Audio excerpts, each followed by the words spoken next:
5, 8 ಮತ್ತು 9ನೇ ಕ್ಲಾಸ್ನ ಬೋರ್ಡ್ ಎಕ್ಸಾಮ್ಗೆ ಕೋರ್ಟ್ ಅಸ್ತು ಎಂದಿದೆ.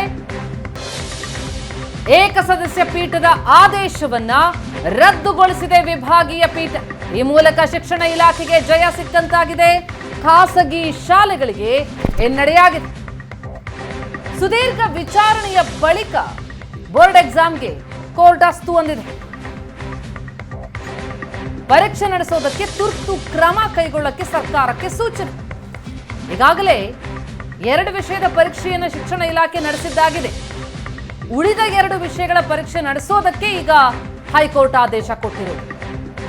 ಸೋಮವಾರದಿಂದ ಪರೀಕ್ಷೆ ಆರಂಭ ಆಗೋ ಸಾಧ್ಯತೆ ಇದೆ. ಪರೀಕ್ಷಾ ದಿನಾಂಕವನ್ನ ನಿಗದಿಪಡಿಸಿ ಶಿಕ್ಷಣ ಇಲಾಖೆ ಆದೇಶವನ್ನ ಹೊರಡಿಸಬೇಕಿದೆ.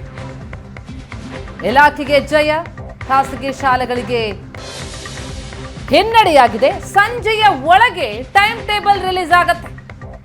ಸೋಮವಾರದಿಂದ ಬಹುಶಃ ಪರೀಕ್ಷೆಗಳು ನಡೆಯುವಂತಹ ಸಾಧ್ಯತೆಗಳಿದೆ.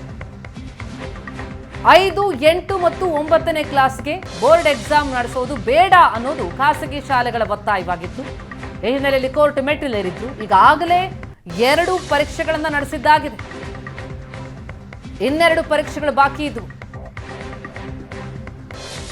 ಏಕಸದಸ್ಯ ಪೀಠದ ಆದೇಶವನ್ನ ರದ್ದುಗೊಳಿಸಿ ಬೋರ್ಡ್ ಎಕ್ಸಾಮ್ಗೆ ಅಸ್ತು ಎಂದಿದೆ ಕೋರ್ಟ್. ಶಿಕ್ಷಣ ಇಲಾಖೆಗೆ ಜಯ. ಸುದೀರ್ಘ ವಿಚಾರಣೆಯ ಬಳಿಕ ಪರೀಕ್ಷೆ ನಡೆಸೋದಕ್ಕೆ ಅಸ್ತು ಹೊಂದಿದ್ದು. ಈ ಬಗ್ಗೆ ಡೀಟೇಲ್ಸ್ ಪಡೆಯೋಣ. ನಮ್ಮ ಪ್ರತಿನಿಧಿ ರಮೇಶ್ ಈಗ ಸಂಪರ್ಕದಲ್ಲಿದ್ದಾರೆ. ರಮೇಶ್, ಬೋರ್ಡ್ ಎಕ್ಸಾಮ್ಗೆ ಕೋರ್ಟ್ ಗ್ರೀನ್ ಸಿಗ್ನಲ್ ಕೊಟ್ಟಿದೆ. ಯಾವೆಲ್ಲ ಅಂಶಗಳು ಇಲ್ಲಿ ಪ್ರಮುಖವಾಗಿ ಚರ್ಚೆಗೆ ಬಂತು ಅಂತ?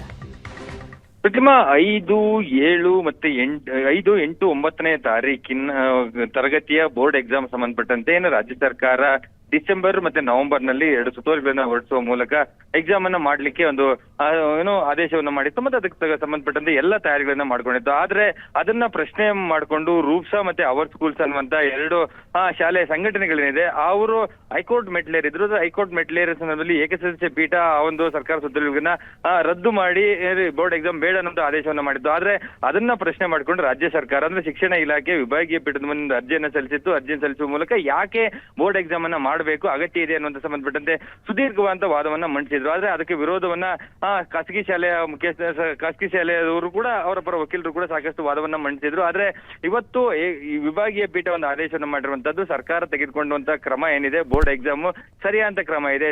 ಸಾಕಷ್ಟು ಸಮಯಾವಕಾಶವನ್ನ ಕೊಟ್ಟಿತ್ತು. ಯಾಕೆಂದ್ರೆ 2023ರ ನವೆಂಬರ್ ಡಿಸೆಂಬರ್ ನಲ್ಲಿ ಸುದ್ದಿಗಳು ಬಂದಿದೆ. ಹಾಗಾಗಿ ಅದಕ್ಕೆ ಸಂಬಂಧಪಟ್ಟಂತೆ ಎಲ್ಲಾ ರೀತಿಯಾದಂತಹ ಕ್ರಮವನ್ನ ತೆಗೆದುಕೊಳ್ಳಲಾಗಿದೆ, ಮಾಹಿತಿಗಳಿದೆ. ಇಷ್ಟಾದ್ರೂ ಕೂಡ ಮತ್ತೆ ಈ ರೀತಿ ಪ್ರಶ್ನೆ ಮಾಡ್ಕೊಂಡು ಬಂದಂತೂ ಸರಿಯಲ್ಲ. ಮತ್ತೆ ಮಕ್ಕಳ ಶಿಕ್ಷಣದಲ್ಲಿ ಕೂಡ ಬೋರ್ಡ್ ಎಕ್ಸಾಮ್ ಮಾಡೋದ್ರಿಂದ ಅದು ಒಳ್ಳೇದೇ ಹೊರತು ಯಾವುದೇ ರೀತಿಯಾದಂತ ಅಡ್ಡಿ ಆತಂಕಗಳಿಲ್ಲ. ಹಾಗಾಗಿ ಸರ್ಕಾರದ ಕ್ರಮ ಸರಿಯಾಗಿದೆ. ಹಾಗಾಗಿ ಎಕ್ಸಾಮ್ ಅನ್ನ ನಡೆಸಿ ಅನ್ನುವಂಥದ್ದು. ಅಂದ್ರೆ ಈಗಾಗಲೇ ಸುಪ್ರೀಂ ಕೋರ್ಟ್ ನ ಒಂದು ಮಧ್ಯಂತರ ಆದೇಶ ಬಂದಂತ ಸಂದರ್ಭದಲ್ಲಿ ಕೂಡ 2 ಅಂದ್ರೆ 5ನೇ ತರಗತಿ 8 ಮತ್ತು 9ನೇ ತರಗತಿಯಲ್ಲಿ ಈಗಾಗಲೇ ತಲಾ 2 ವಿಷಯಗಳ ಪರೀಕ್ಷೆ ಮುಕ್ತಾಯ ಆಗಿದೆ. ಇನ್ನು ಉಳಿದಂತ ವಿಷಯಗಳ ಪರೀಕ್ಷೆಯನ್ನ ಆದಷ್ಟು ಬೇಗ ಸೂಕ್ತ ಕ್ರಮವನ್ನ ತೆಗೆದುಕೊಂಡು ಎಕ್ಸಾಮ್ ಅನ್ನ ಮಾಡಿ ಅಂತ ಹೇಳಿ ಸೂಚನೆಯನ್ನು ಕೊಟ್ಟಿರುವಂತದ್ದು. ಹಾಗಾಗಿ ಸುಮಾರು ಏಕೆಂದ್ರೆ ಈಗಾಗಲೇ ಇನ್ನು ಒಂದು 2 ದಿನಗಳ ಸಮಯಾವಕಾಶ ಇದೆ. ಯಾಕೆ ನಾಳೆ ಮತ್ತು ನಾಡಿದ್ದು 2 ದಿನ ಸಮಯಾವಕಾಶ ಇರುವಂತದ್ದು. ಇವತ್ತು ಸಂಜೆ ಒಳಗೆ ಶಿಕ್ಷಣ ಇಲಾಖೆ ಒಂದು ಅಧಿಕೃತ ನೋಟಿಫಿಕೇಶನ್ ಹೊರಡಿಸುವ ಮೂಲಕ ಸೋಮವಾರದಿಂದ ಪರೀಕ್ಷೆಯನ್ನು ನಡೆಸುವಂತ ಸಾಧ್ಯತೆ ಇರುವಂತದ್ದು. ಹಾಗಾಗಿ ಇಲ್ಲೊಂದ್ ಕಡೆ ಖಾಸಗಿ ಶಿಕ್ಷಣ ಸಂಸ್ಥೆಗಳು ಬೋರ್ಡ್ ಎಕ್ಸಾಮ್ ಬೇಡವೇ ಬೇಡ ಅನ್ನುವಂತ ಆಟಕ್ಕೆ ಬಿದ್ದು ಏಕಸದಸ್ಯ ಪೀಠ ಮತ್ತೆ ಇದು ಅಲ್ಲದೆ ವಿಭಾಗೀಯ ಪೀಠದ ಮುಂದೆ ಬಂದ ಸಂದರ್ಭದಲ್ಲಿ ಕೂಡ ಮಧ್ಯಂತರ ಆದೇಶವನ್ನ ಪ್ರಶ್ನೆ ಮಾಡ್ಕೊಂಡು ಸುಪ್ರೀಂ ಕೋರ್ಟ್ ತನಕ ಎಲ್ಲ ಹೋಗಿದ್ರು.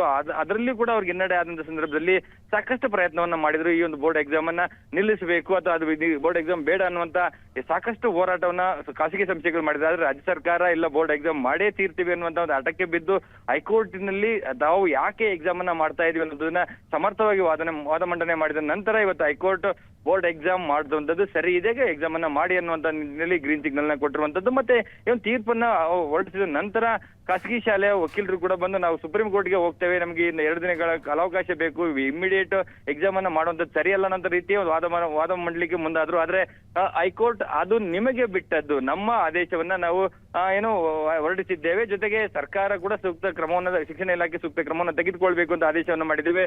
ಅಪೀಲ್ ಹೋಗುವಂತದ್ದಾಗ್ಲಿ ಸುಪ್ರೀಂ ಕೋರ್ಟ್ಗೆ ಹೋಗುವಂತದ್ದು ಅದು ನಿಮಗೆ ಬಿಟ್ಟ ಅಂತ ವಿಚಾರವಂತೇಳಿ ಕಾರವಾಗೇ ನ್ಯಾಯಮೂರ್ತಿಗಳು ಉತ್ತರಿಸಿದ್ರು. ಹಾಗಾಗಿ ಎಲ್ಲೊಂದ್ ಕಡೆ ಸೋಮವಾರದಿಂದ ಉಳಿದಂತಹ ಪರೀಕ್ಷೆ ಆರಂಭ ಮಾಡ್ಲಿಕ್ಕೆ ರಾಜ್ಯ ಸರ್ಕಾರ ಎಲ್ಲ ರೀತಿಯಾದ ಸಿದ್ಧತೆಯನ್ನ ಮಾಡ್ಕೊಳ್ತಾ ಇದೆ. ಇನ್ನೇ ಕೆಲವೇ ಗಂಟೆಗಳಲ್ಲಿ ಆ ಉಳಿದ ಅಂದ್ರೆ ಸುತ್ತೋಲೆ ದಿನಾಂಕವನ್ನು ನಿಗದಿಪಡಿಸಿ ಸುತ್ತೋಲಿನ ಹೊರಡಿಸುವಂತ ಸಾಧ್ಯತೆಗಳಿದೆ. ಪ್ರತಿಮಾ, ಥ್ಯಾಂಕ್ ಯು ರಮೇಶ್ ತಮ್ಮೆಲ್ಲ ಮಾಹಿತಿಗೆ.